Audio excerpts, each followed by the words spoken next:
Boas tardes, boas noites. Dando continuidade à leitura do livro A Caminho da Luz de Emmanuel. Na semana passada nós iniciamos a leitura acerca do povo chinês e hoje a continuaremos.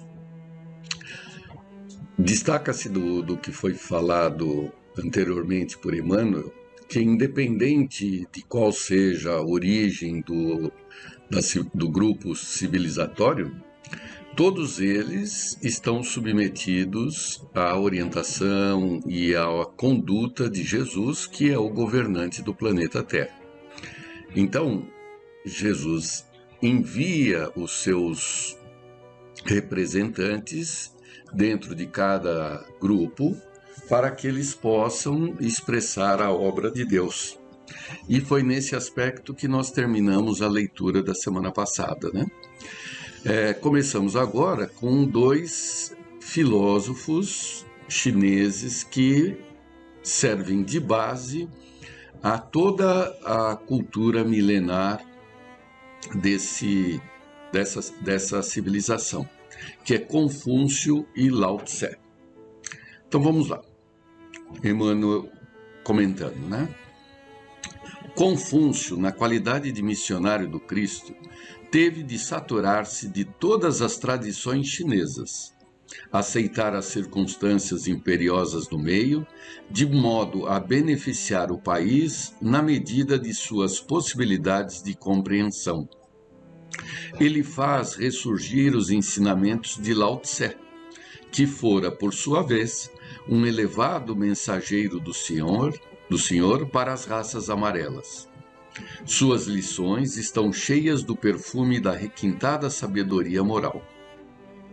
No Canning, que ao que parece aqui é o livro Caminho e da Virtude, né, de Lao Tse, né? Eis aqui uma das suas afirmações que nada ficam a dever aos vossos conhecimentos e exposições do moderno pensamento religioso. Abre aspas. O Senhor dos céus é bom e generoso, e o homem sábio é um pouco de suas manifestações. Na estrada da inspiração, eles caminham juntos, e o sábio lhe recebe as ideias que enchem a vida de alegria e de bens. Esse é o pensamento de Lao Tse, né? No seu livro aqui, como comentamos, Caminho e da Verdade. Aqui Emmanuel trata como Canning, né? Ou o livro, como se vocês forem procurar, é Tao Te Ching, né? Então, Lao Tse, que foi o primeiro enviado, né? Ele viveu entre 604 e 527 a.C., um pouquinho antes de Confúcio. E é dele toda a filosofia que hoje se conhece como taoísmo, que, em última instância, busca a paz absoluta, através de uma vida simples, através da pureza, calma e da unidade. Porque a época era um período de muita turbulência local, né? São grupos que se enfrentavam, apesar de chineses, né? Todos chineses, esses grupos, eles se enfrentavam pela disputa das dinastias, né? Quem comandava a maior região possível. E Lao Tse, nessa época, ele veio justamente trazer essa mensagem, que foi seguida por Confúcio. Confúcio viveu entre 552 e 489, ou seja, um pouco depois, né? E ele estabeleceu uma moral pessoal e uma moral de governo, né? Das relações sociais, da sinceridade, da justiça. É dele também essa valorização da família, dos antepassados, dos idosos, que é só assim, através do respeito a essa unidade familiar, que se obtém uma fortaleza social, né? A base também é a família. Todos eles, né, principalmente Confúcio, ele passa os seus ensinamentos por aforismos. O que são aforismos? São aqueles pensamentos que vêm à mente e se escreve, né, se fala, sem se preocupar em estabelecer uma hierarquia, uma ordem, um sistema, né? É um pouco diferente do que nós ocidentais estamos acostumados até a filosofia moderna. Ela basicamente era estruturada, né? Tem toda uma hierarquia. Já o aforismo ele dá essa liberdade de se expor aquilo que pensa sem se preocupar em amarrar com algum sistema previamente estabelecido, né? Hoje em dia é muito comum. A partir de Nietzsche, popularizou-se essa forma de filosofar, né? Se bem que também era característica da antiguidade, né? Mas hoje a gente distingue isso claramente por ter passado por um período de estruturação filosófica, né? Continuando, Emmanuel. Lao Tse, de cujos ensinamentos Confúcio fez questão de formar a base dos seus princípios, viveu 6 séculos antes do advento do Senhor, e em face dessa filosofia religiosa avançada e superior, somos obrigados a reconhecer a prodigalidade da misericórdia de Jesus, enviando seus porta-vozes a todos os pontos da terra, com o objetivo de fazer desabrochar no espírito das massas a melhor compreensão do seu evangelho de verdade e de amor, que o mundo, entretanto, ainda não compreendeu, não obstante todos os seus sacrifícios. É importante que, sistematicamente, Emmanuel faz essa referência de que todos os líderes religiosos, filosóficos das diferentes civilizações, eles são representantes de Jesus. E, portanto, não nos convém, né, nem é lícito tentar fazer uma comparação entre eles ao próprio Jesus, né? Eles são enviados, não dá para se comparar, ainda que sua obra seja, as obras dessas figuras sejam extensas, cada um deles é Jesus, né? Jesus, ele é o governante do planeta. Os demais, né, eles são os seus enviados, trazem a sua palavra, mas são emissários, né? E não figuras do mesmo patamar de Jesus. Aí o conceito de nirvana, ou nirvana, então por Emmanuel. Para fundamentar devidamente a nossa opinião relativa à estagnação do espírito chinês, examinemos ainda as suas interessantes e elevadas concepções religiosas. Então, contextualizando, esse livro foi escrito em 1938, antes da Segunda Guerra, e até aquela época, não tenha sido mudado muito, né? Mas havia um isolamento da China em relação ao resto do mundo, né? Esse isolamento cultural, né? Ele presentemente tem outras feições, né? Mas não deixa de ser uma característica que explicitamente ou implicitamente se mantém até o momento, né? Continua Emmanuel. De um modo geral, é o culto dos antepassados o princípio da sua fé. Esse culto cotidiano e perseverante é a base da crença na imortalidade, porquanto de suas manifestações ressaltam as provas diárias da sobrevivência. As relações com o plano invisível constituem um fenômeno comum, associado à existência do indivíduo mais obscuro. A ideia da necessidade de aperfeiçoamento espiritual é latente em todos os corações, mas o desvio inerente à compreensão do nirvana é aí, como em numerosas correntes do budismo, um obstáculo ao progresso geral. Então, a ideia de nirvana, né, daquele paraíso, né, que será atingido através das próprias reencarnações e ao convívio com essa ideia da espiritualidade, de alguma forma, justificou esse isolamento e essa estagnação. Existem regiões, por exemplo, em que se crê em mais de 2.000 deuses, né? Na própria China, né? E há uma ideia interessante de que esses deuses eles podem participar do seu cotidiano a qualquer instante, sem que você perceba que ele é um deus. Então, portanto, você tem que se relacionar com todos à tua volta de forma respeitosa, né? De forma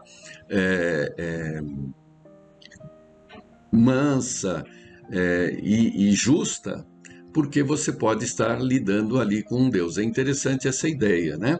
E isso faz parte de muitas regiões da China, né? Não dessa China que nós conhecemos no Ocidente atualmente, da produção, do capitalismo de Estado, não é nada disso. É mais nas regiões, que é a grande maioria da China, nas regiões fora das grandes cidades, né?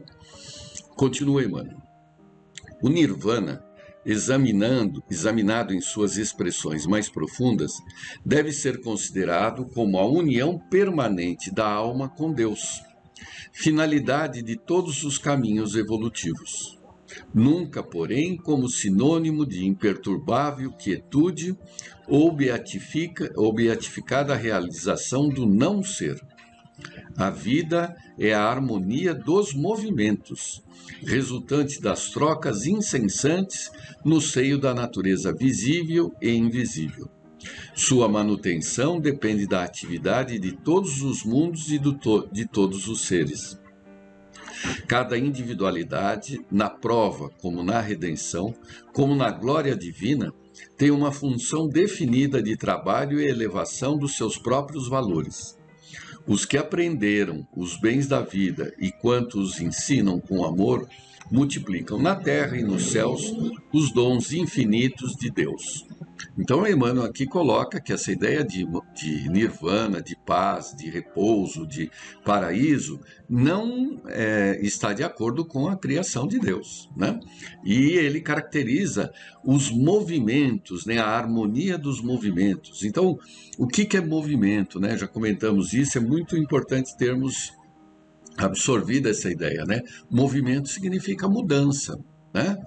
E só há mudança se existem duas coisas diferentes, ou lugares, ou quantidades, né? E aqui, como o universo ele se caracteriza pela diversidade, advinda de uma unicidade, né? Que é Deus, toda a criação em si, ela é diferente, então ela está sempre em movimento, mas é um movimento direcionado a Deus, né?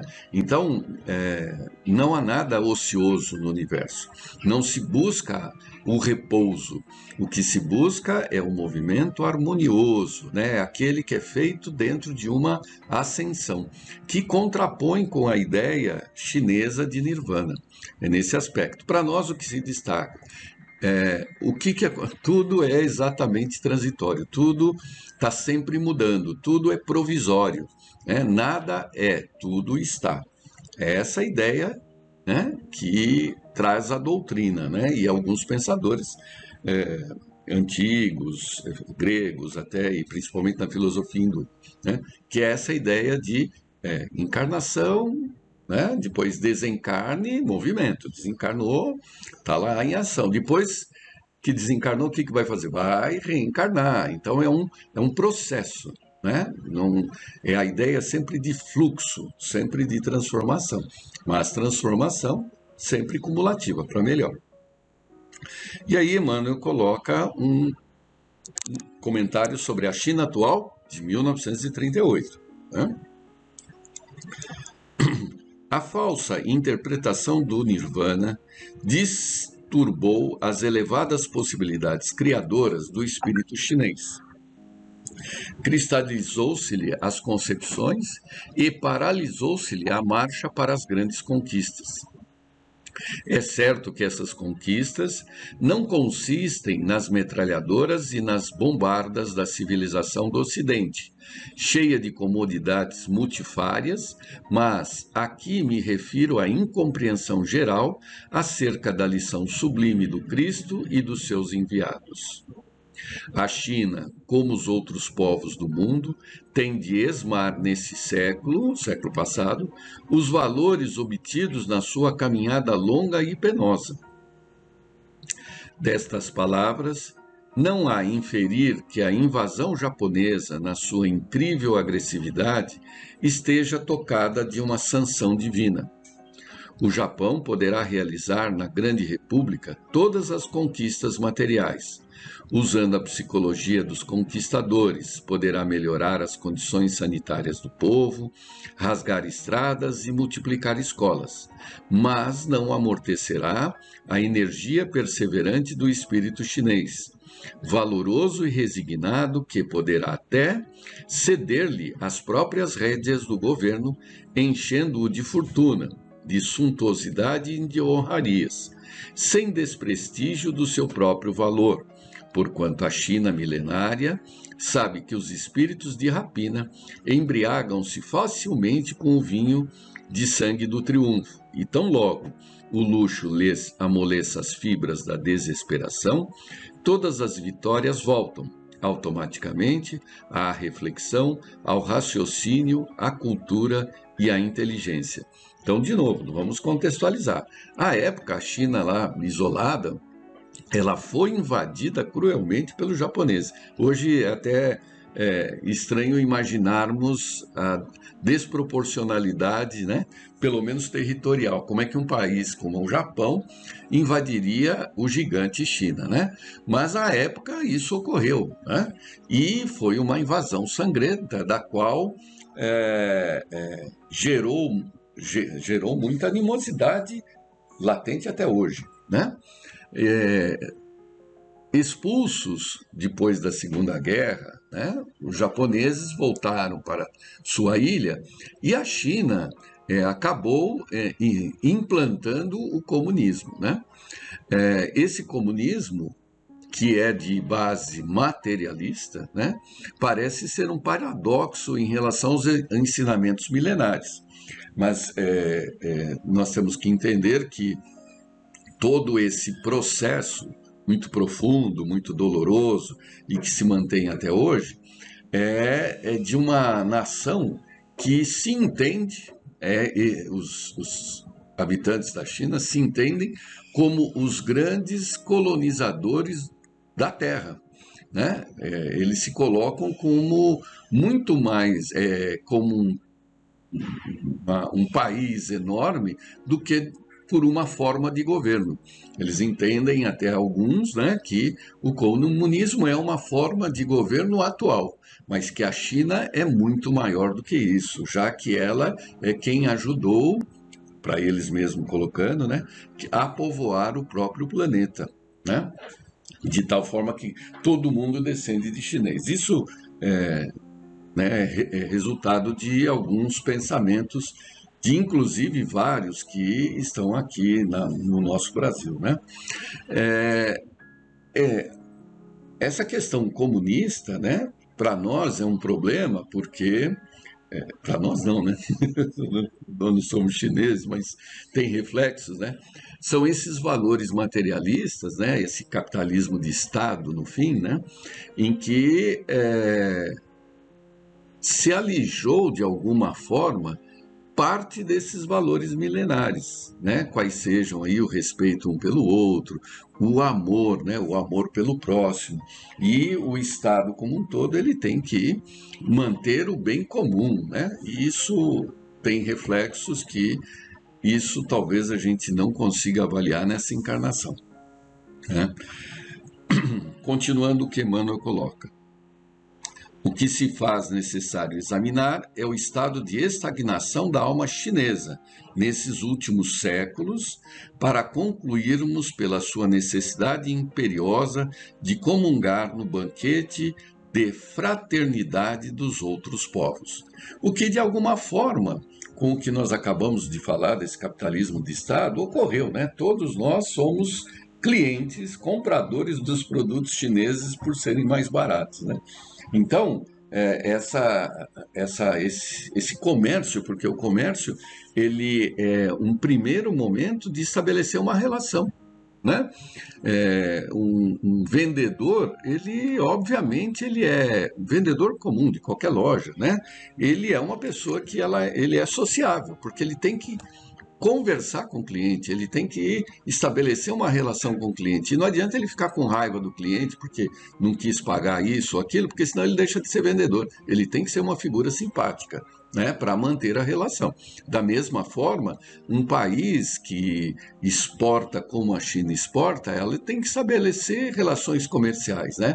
E sempre, para uma questão de sobrevivência dessa própria relação, tem que, de alguma forma, estabelecer uma simpatia, interesses comuns. Tá? E essa é uma das formas de se, com o passar dos séculos, se atingir essa fraternidade, né? Temos muito mais amigos vendedores, por serem, né, fácil de relacionamento, do que um bibliotecário que fica restrito ao seu intercâmbio entre os livros, que são pessoas, cada livro é uma pessoa também, né? Só que um diálogo mais comedido, né? Muito bem.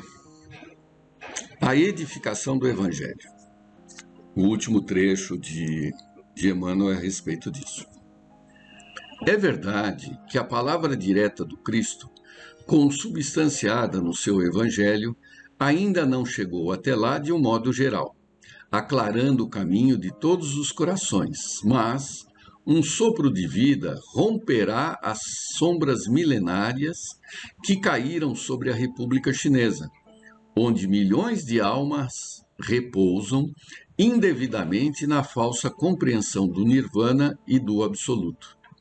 Mãos valorosas erguerão um monumento evangélico naquele mundo de dolorosas antiguidades. E um novo dia raiará para a grande nação, que se tornou em símbolo de paciência e de perseverança para os outros povos. Esperemos a providência daquele que guarda em suas mãos augustas e misericordiosas a direção do mundo. Bem-aventurados os pacíficos, os aflitos, os humildes. E as suas palavras mansas e carinhosas nos fazem lembrar a China milenária, que, amando a paz, sofre agora o insulto das forças tenebrosas da ambição, da injustiça e da iniquidade. Interessante, né?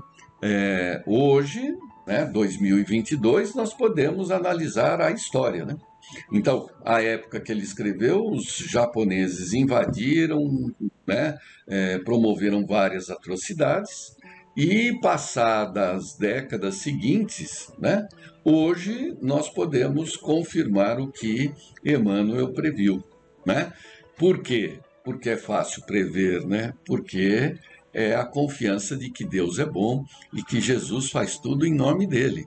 Então, não há ninguém, individualmente ou coletivamente, que esteja abandonado na criação. Muito pelo contrário, todos nós somos amplamente assistidos de forma a atingirmos o Senhor.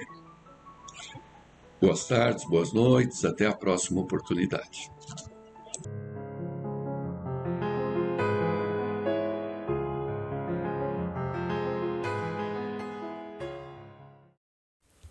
Prezados amigos, vamos a mais uma leitura e estudo do Livro dos Espíritos por Allan Kardec.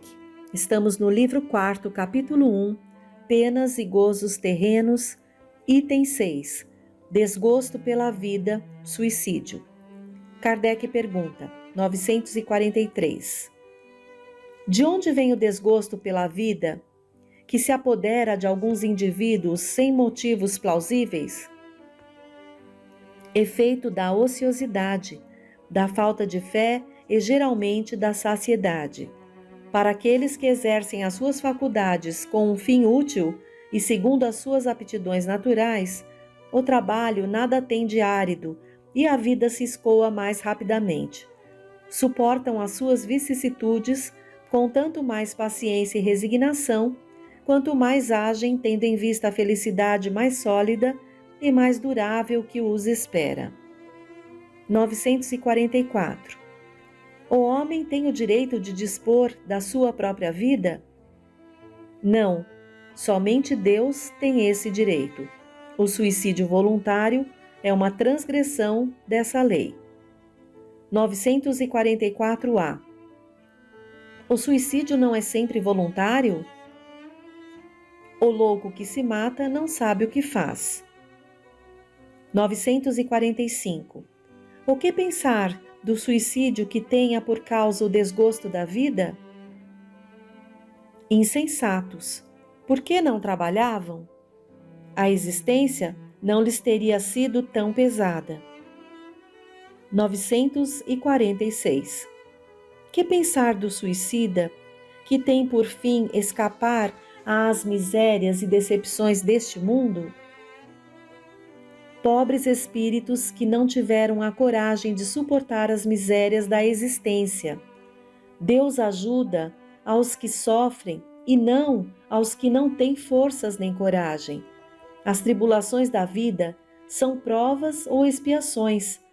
Felizes os que as suportam sem se queixar, porque serão recompensados. Infelizes, ao contrário, os que esperam uma saída nisso que na sua impiedade chamam de sorte ou acaso. A sorte ou acaso, para me servir da sua linguagem, podem de fato favorecê-los por um instante, mas somente para lhes fazer sentir mais tarde e de maneira mais cruel o vazio de suas palavras. 946-A. Os que levaram o desgraçado a esse ato de desespero sofrerão as consequências disso? Infelizes deles, porque responderão como por um assassínio. 947. O homem que se vê às voltas com a necessidade e se deixa morrer de desespero pode ser considerado como suicida? É um suicida, mas os que o causaram ou que o poderiam impedir são mais culpáveis que ele, a quem a indulgência espera. Não acrediteis, porém, que seja inteiramente absolvido se lhe faltou a firmeza e a perseverança, e se não fez uso de toda a sua inteligência para sair das dificuldades. Infeliz dele, sobretudo, se o seu desespero é filho do orgulho.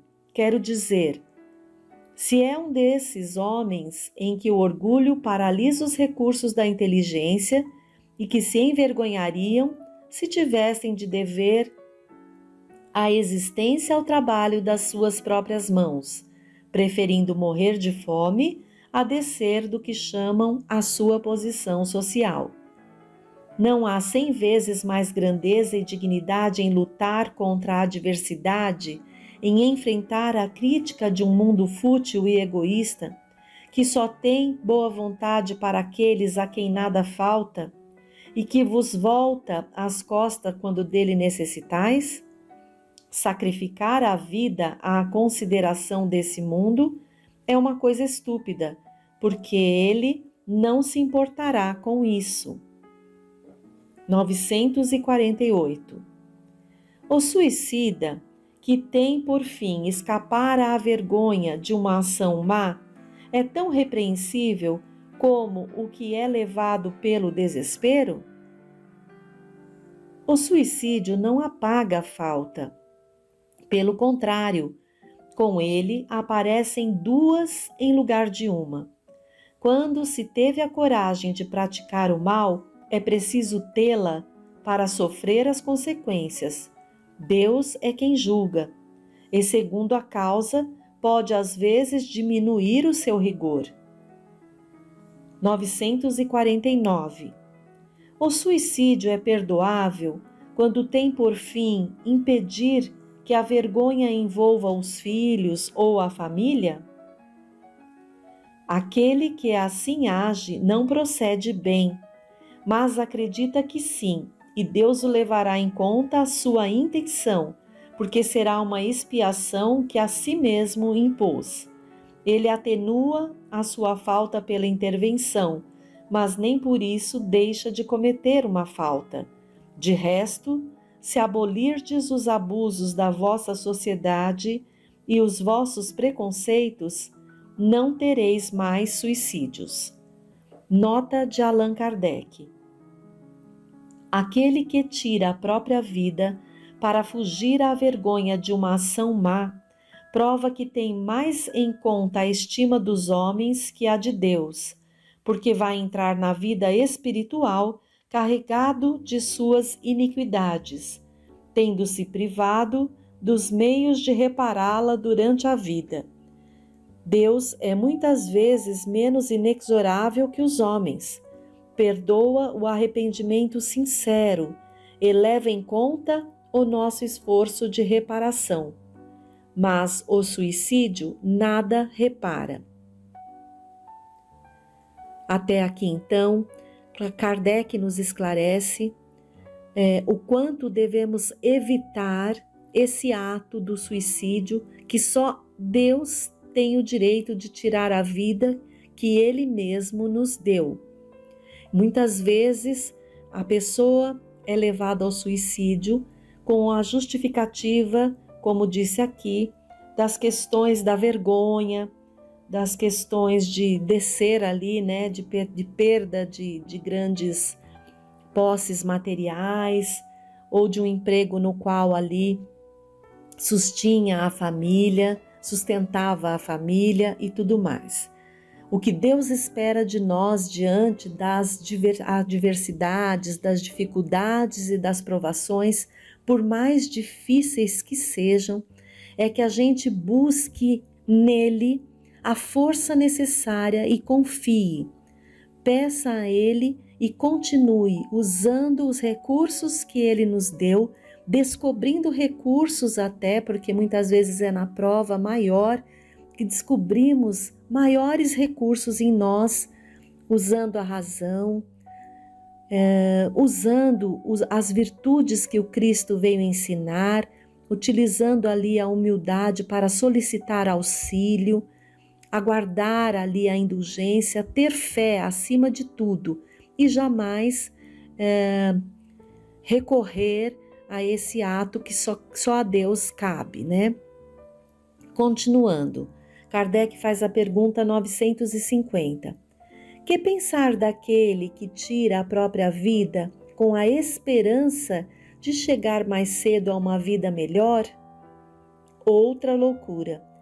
Que ele faça o bem e estará mais seguro de alcançá-la, porque daquela forma retarda a sua entrada num mundo melhor e ele mesmo pedirá para vir completar essa vida que interrompeu por uma falsa ideia, uma falta, qualquer que ela seja, não abre jamais o santuário dos eleitos. 951. O sacrifício da vida não é às vezes meritório quando tem por fim salvar a de outros ou ser útil aos semelhantes? Isso é sublime de acordo com a intenção, e o sacrifício da vida não é então um suicídio, mas Deus se opõe a um sacrifício inútil e não pode vê-lo com prazer se estiver manchado pelo orgulho. Um sacrifício não é meritório senão pelo desinteresse, e aquele que o pratica tem às vezes uma segunda intenção que lhe diminui o valor aos olhos de Deus. Nota de Allan Kardec. Todo sacrifício feito à custa da própria felicidade é um ato soberanamente meritório aos olhos de Deus, porque é a prática da lei de caridade. Ora, sendo a vida o bem terreno a que o homem dá mais valor, aquele que a ela renuncia pelo bem de seus semelhantes não comete um atentado. É um sacrifício que ele realiza, mas, antes de o realizar, deve refletir se a sua vida não poderá ser mais útil que a sua morte. 952. O homem que perece como vítima do abuso das paixões, que, como sabe, deve abreviar o seu fim, mas as quais não têm mais o poder de resistir, porque o hábito as transformou em verdadeiras necessidades físicas, comete um suicídio? É um suicídio moral. Não compreendeis que o homem, neste caso, é duplamente culpado? Há nele falta de coragem e bestialidade, e, além disso, o esquecimento de Deus. 952-A. É mais ou menos culpado do que aquele que corta a sua vida por desespero? É mais culpado porque teve tempo de raciocinar sobre o seu suicídio. Naquele que o comete instantaneamente, há às vezes uma espécie de desvario que se aproxima da loucura. O outro será muito mais punido, porque as penas são sempre proporcionais à consciência que se tenha das faltas cometidas. 953. Quando uma pessoa vê à sua frente uma morte inevitável e terrível, é culpada por abreviar de alguns instantes o seu sofrimento por uma morte voluntária? Sempre se é culpado de não esperar o termo fixado por Deus. Aliás, haverá certeza de que ele tenha chegado, malgrado as aparências, e não se pode receber um socorro inesperado no derradeiro momento? 953-A. Concebe-se que em circunstâncias ordinárias seja o suicídio repreensível, mas figuramos o caso em que a morte é inevitável e em que a vida só é abreviada por alguns instantes. É sempre uma falta de resignação e de submissão à vontade do Criador. 953-B. Nesse caso, quais são as consequências de tal ação? Uma expiação proporcional à gravidade da falta, segundo as circunstâncias, como sempre. 954. Uma imprudência que compromete a vida sem necessidade é repreensível? Não há culpabilidade quando não há a intenção ou a consciência positiva de fazer o mal. 955. As mulheres que em certos países se queimam voluntariamente sobre os corpos de seus maridos podem ser consideradas como tendo se suicidado e sofrem as consequências disso? Elas obedecem a um preconceito e geralmente o fazem mais pela força do que pela própria vontade. Acreditam cumprir um dever, o que não é característica do suicídio. Sua escusa está na falta de formação moral da maioria delas e na sua ignorância. Essas usanças bárbaras e estúpidas desaparecem com a civilização. 956. Os que, não podendo suportar a perda de pessoas queridas, se matam na esperança de se juntarem a elas, atingem o seu objetivo? O resultado para elas é bastante diverso do que esperam, pois em vez de se unirem ao objeto de sua afeição, dele se afastam por mais tempo, porque Deus não pode recompensar um ato de covardia e o insulto que lhe é lançado com a dúvida quanto à sua providência. Eles pagarão esse instante de loucura com aflições ainda maiores do que aquelas que quiseram abreviar, e não terão, para os compensar, a satisfação que esperam. Aqui indica-se ver o item 934, e no item 934, vamos ver aqui a pergunta no item 2, perda de entes queridos, a pergunta: a perda de entes queridos não nos causa um sofrimento tanto mais legítimo quanto é ela irreparável e independente da nossa vontade? Essa causa de sofrimento atinge tanto o rico como o pobre. É uma prova ou uma expiação e lei para todos. Mas é uma consolação poderdes comunicar-vos com os vossos amigos pelos meios de que dispondes, enquanto esperais o aparecimento de outros mais diretos e mais acessíveis aos vossos sentidos. Voltemos aqui agora na pergunta 957. Quais são, em geral, as consequências do suicídio sobre o estado de espírito? As consequências do suicídio são as mais diversas. Não há penalidades fixadas e, em todos os casos, elas são sempre relativas às causas que o produziram. Mas uma consequência a que o suicida não pode escapar é o desapontamento. De resto, a sorte não é a mesma para todos, dependendo das circunstâncias.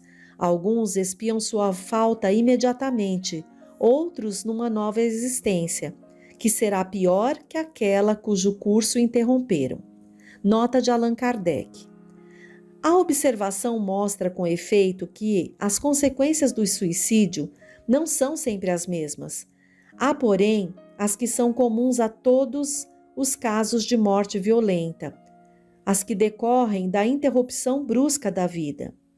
É primeiro a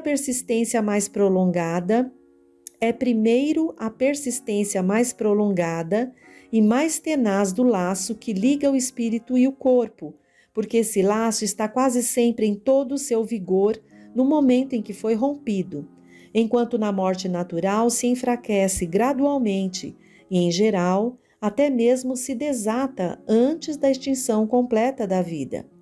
As consequências desse estado de coisas, são a prolongação da perturbação espírita, seguida da ilusão que, durante um tempo mais ou menos longo, faz o espírito acreditar que ainda se encontra no mundo dos vivos. A afinidade que persiste entre o espírito e o corpo produz em alguns suicidas uma espécie de repercussão do estado do corpo sobre o espírito, que assim ressente, malgrado seu, os efeitos da decomposição, experimentando uma sensação cheia de angústias e horror. Esse estado pode persistir tão longamente quanto tivesse de durar a vida que foi interrompida. Esse efeito não é geral, mas em alguns casos o suicida não se livra das consequências de sua falta de coragem e cedo ou tarde expia essa falta de uma ou de outra maneira. É assim que certos espíritos que haviam sido muito infelizes na Terra disseram haver se suicidado na existência precedente e estar voluntariamente submetidos a novas provas, tentando suportá-las com mais resignação. Em alguns é uma espécie de apego à matéria, da qual procuram inutilmente desembaraçar-se para se dirigirem a mundos melhores, mas cujo acesso lhes é interditado. Na maioria, é o remorso de haverem feito uma coisa inútil, da qual não provam decepções, da qual só provam decepções. A religião, a moral, todas as filosofias condenam o suicídio como contrário à lei natural. Todos nos dizem, em princípio, que não se tem o direito de abreviar voluntariamente a vida. Mas, por que não se terá esse direito? Por que não se é livre para pôr um termo aos próprios sofrimentos? Estava reservado ao Espiritismo demonstrar, pelo exemplo dos que sucumbiram, que o suicídio não é apenas uma falta, como infração a uma moral, consideração que pouco importa para certos indivíduos, mas um ato estúpido, pois, que nada ganha quem o pratica e, pelo contrário, não é pela teoria que ele nos ensina isso, mas pelos próprios fatos que coloca sob os nossos olhos. E aqui tem uma nota de Herculano Pires, que é o tradutor desta edição, dizendo: o argumento espírita contra o suicídio não é apenas moral, como se vê, mas também científico. Firmam-se no princípio de ligação entre o espírito e o corpo. A morte, como fenômeno natural, tem as suas leis que o Espiritismo revelou através de rigorosa investigação. O sofrimento do suicida decorre do rompimento arbitrário dessas leis.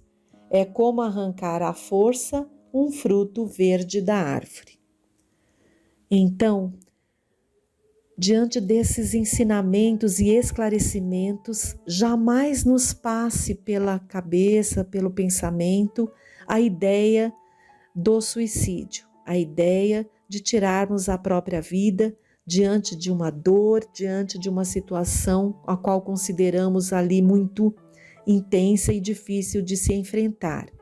Que peçamos a Deus Pai que esteja conosco nesses momentos e que sentimos dificuldade.